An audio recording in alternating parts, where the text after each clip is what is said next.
Շնորհակալություն, ազգային ժողովի մեծարգոր նախագահ, հարգելի կառավարություն,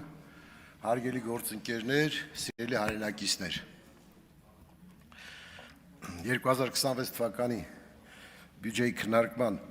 կարևորագույն ցուցանիշները արտահայտվում են նախ եւ առաջ թվերով։ Եվ ես մի քանի թվեր կբերեմ համեմատության մեջ 2018 թվականի եւ 2026 թվականի միջև, որպեսզի հասկանալի լինի մեր աշխատանքի արդյունքը։ Հայաստանի Հանրապետության 2018 թվականի եւ 2026 թվականի պետական բյուջեների ծախսերի համեմատությունը ըստ ոլորտների բացարձակ թվերով եւ աճի տոկոսով։ Ընդհանուր ծախսերը 2018 թվականին Հայաստանի Հանրապետության պետական բյուջեն ունեցել է 1 տրիլիոն 465.2 միլիարդ դրամ, իսկ 2026 թվականին 3 տրիլիոն 628 միլիարդ դրամ, այսինքն աճը միլիարդ դրամներով կազմում է 2 տրիլիոն 162.8 տրիլիոն, իսկ տոկոսներով 148%, 2.5 անգամ աճել է 18 թվականի համեմատ 2026 թվականի պետական բյուջեն, 2.5 անգամ։ Պատկերացրեք ինչ ահռելի աճ է ապահովել Հայաստանի Հանրապետության պետական բյուջեն։ Եվ կարևորագույն մի քանի ոլորտները համեմատության համար նշենք, պարզ լինելու համար աճի տեմպերը։ Սոցիալական պաշտպանության ոլորտում 2018 թվականին ծախսային մասով արձանագրել ենք 487 միլիարդ դրամ, 408 միլիարդ, իսկ արդեն 2026 թվականին 993 միլիարդ, այսինքն աճը կազմել է 584 միլիարդ դրամ կամ 143%, գրեթե 2.5 անգամ սոցիալական ծախսերը ավելացրել ենք, այսինքն մենք որպես սոցիալական պետություն սահմանադրությամբ ամրագրված բացարձակ թվերով կատարել եւ գերակատարել ենք մեր առջեւ դրված խնդիրները։ Կրթության ոլորտում 2018 թվականին տրամադրել ենք 127.2 միլիարդ դրամ, իսկ 2026 թվականին 356.4 միլիարդ դրամ։ Աճը կազմել է 229.2 միլիարդ կամ 180%-ով։ Առողջապահության ոլորտում 2018 թվականին 84.1 միլիարդ ենք ծախսել, 2026 թվականին նախատեսել ենք ծախսել 210.9 միլիարդ դրամ, այսինքն 126.8 միլիարդով ավելին կամ տոկոսայինով 151%-ով ավելի։ Եվ կապիտալ ծախսերը 2018 թվականին կազմել են 158 միլիարդ դրամ, 2026 թվականին նախատեսել ենք 704 միլիարդ դրամ, այսինքն 546 միլիարդ դրամով ավել կապիտալ ծախսեր ենք նախատեսել անելու 2026 թվականին, որը բացարձակ տոկոսով 346% է կազմում։ Կարևոր է նաև, որ վերջին 5 տարում մեր տնտեսական աճը պերմանենտ շարունակական է եղել եւ միջին տարեկանը կազմել է 7.6%, որը շատ բարձր ցուցանիշ է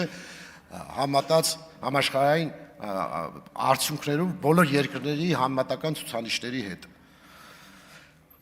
Այդ թվում մեր պետական պարտքի մեջ 2018 թվականին դրամական եղել է 19% մասնակցություն, իսկ 2026 թվականին 58%-ը պետական պարտքի դրամական միջոցներով են, որը շատ կարևոր պայման է եւ ասեմ, որ դրամով արտահայտված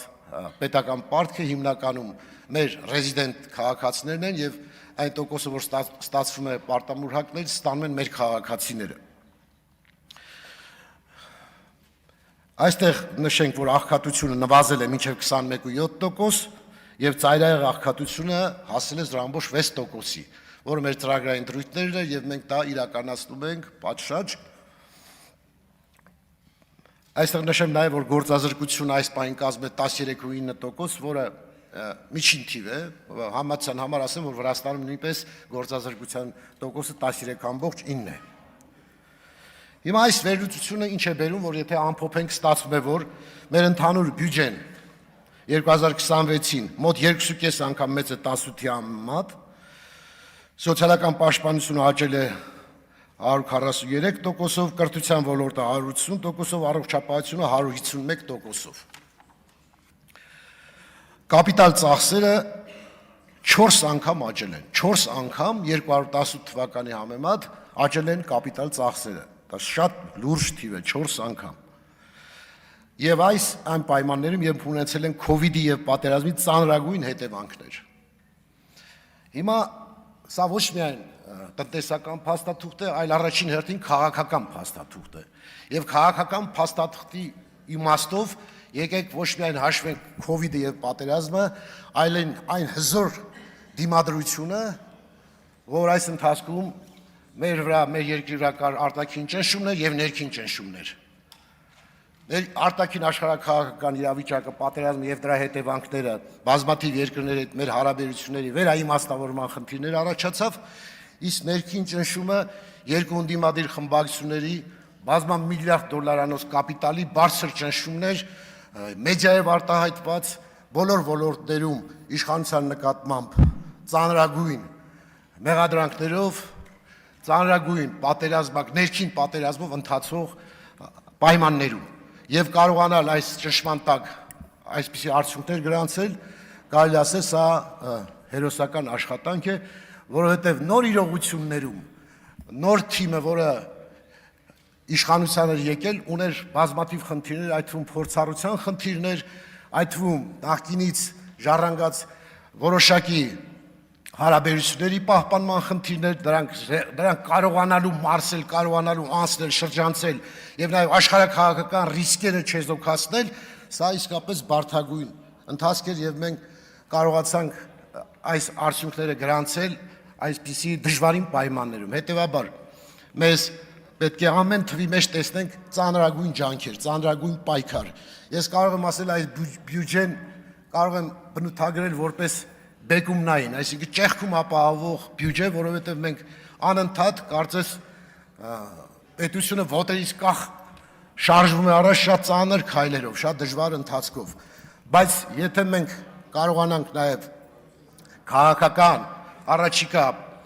պրոցեսների ընթացքը տանել ճիշտ ուղղությամբ եւ հեղափոխության ընթացքը դարձնել անշրջենի, դա կարող է ապահովել Հայաստանի Հանրապետության կայուն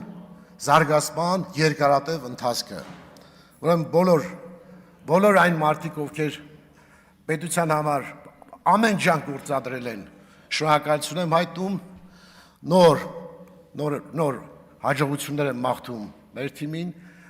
հաջողություն եմ մաղթում մեր պետությանը, մեր երկրի զարգացման կարևորագույն ընթացքի մեջ։ Շնորհակալություն։